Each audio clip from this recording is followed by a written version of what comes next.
Alrighty, so welcome to our presentation for assignment 3, outdoor education. We chose to do our assignment on the Goulburn River, a canoeing trip, and our theme is sense of place. And so we're going to just walk you through our wiki website, of which we've created as a teacher resource to be able to come in and use from scratch as a unit outline, unit overview of the topic sense of place. So this first page is kind of just like an introductory and a welcome to the subject, something you could use for parents and for students, just for them to get an overview of what the subject incorporates. And that's got a link to the Victorian curriculum and how we are going to align and parallel with the Victorian curriculum in creating this unit plan. So this second slide just pretty much justifies the program itself.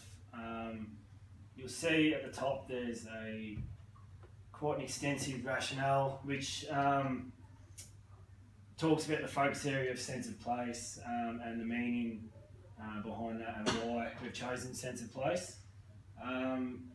It also discusses some of the skills and personal development qualities that the students will hopefully develop throughout the unit. Goes through some of the ideas and reasons behind why we've chosen sense of place, why we've chosen the Murray and Goulburn River, and why we've chosen canoeing. So it's a fairly extensive read. I won't go through it, but definitely give it time to have a look and read it quite thoroughly. It also has links to the Victorian curriculum focus areas, strands and sub-strands. So I'll just read out a couple that we are intending on focusing on. Personal, social and community health, historical concepts and skills, geographical concepts and skills,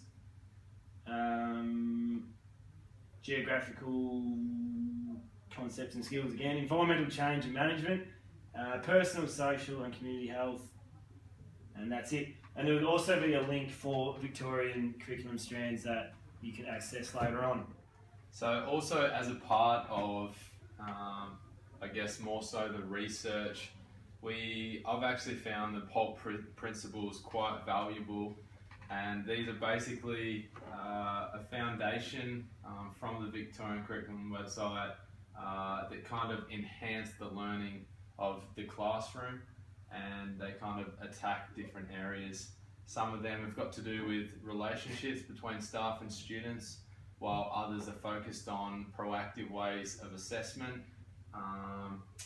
And I think for the purpose of our unit, we're going to focus on principles 1, 3 and 4, of which are quite relative to a camp and kind of facilitation and I guess education through the perspective of the outdoors, which kind of does look different to a classroom at times. So for example, if we look at principle 4, it says students are challenged and supported to develop deep levels of thinking and application. And I was just discussing with the group before how on a camp you often sit around a fire, or over lunchtime there's quite a valuable opportunity to encourage or just guide facilitation around higher order thinking, where you can really pose questions and ask questions and kind of prompt students to think beyond just the normal classroom question and answer.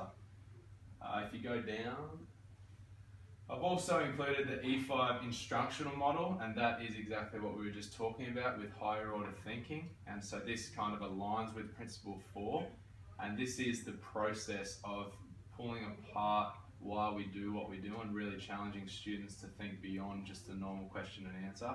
and so we're hoping to utilise this within our resource also. We also value the use of e-learning and digital technology, and where we seek to implement a one-to-one program within our unit overview and our classroom time. So the next section is our unit overview and unit outline. So the aim of the unit outline is to give the teachers like a brief outline of what's happening to the entirety of the unit. The unit consists of a 9-week unit covering 20 lessons, including a 5-day camp in a river environment. So the aim of the unit lesson is to be able to have a look at the plan and see how each section focuses on Victorian curriculum and the PULP principles that we identified earlier, the P1, P3 and P4, and how we work to achieve those standards. Also the overview allows the teacher to identify which sorts of assessment that we'll be using throughout the unit to address the learning of the students, and also to be able to monitor and encourage students to achieve greater things. Our overview also consists, as Josh just spoke about, is ICT. So in our last column there, we have literacy, numeracy and ICT, and it goes through and it shows you where these skills are involved in the lesson and how they're being achieved throughout the entirety of the unit. Also, like the last thing, like the overview is used sort of like it's used mainly as a guide for our teachers to be able to achieve that sense of place, that goal that we've set out to achieve at the start of the unit.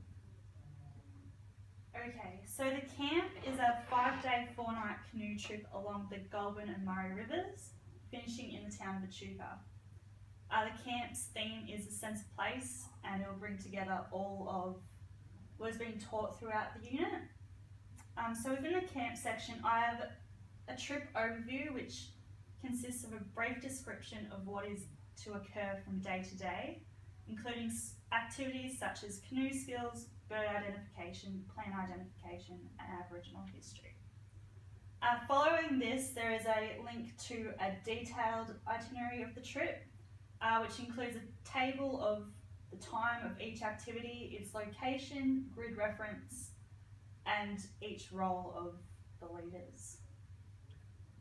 Below this is a link to the management plan, which includes incidents that could occur while on the trip, categorising its likelihood, consequences, prevention, what would happen in the case of it occurring, and the appendices to look at for the appropriate protocol. And then below this is the forms required for the camp, which includes a contact information, gear list, medical form, and permission form. And then below this is just an estimated budget required for the school. So obviously it's a unit of work, so assessment is going to form an integral part of assessing students and assessing if achievement, learning comes and goals are being reached. For this unit, we've decided to use 2 types of assessment. First one is formative assessment. So the goal of formative assessment is just to simply monitor student learning, and this allows teacher to provide ongoing feedback to the student as the unit progresses. So we've identified 2 assessment tasks as a part of the formative assessment. So prior to the 5-day canoe trip, students will undertake a research topic that will focus on the Murray and Goulburn river environments. This will form 50% of the mark for the overall subject and will be actually a hurdle requirement.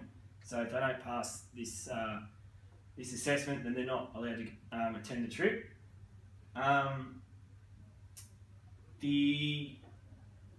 second formative assessment will be simply just an expedition journal which the students will complete whilst they're on the camp, and this will just help the students document their experiences, their learnings, their understandings, and pretty much their overall experience of the camp.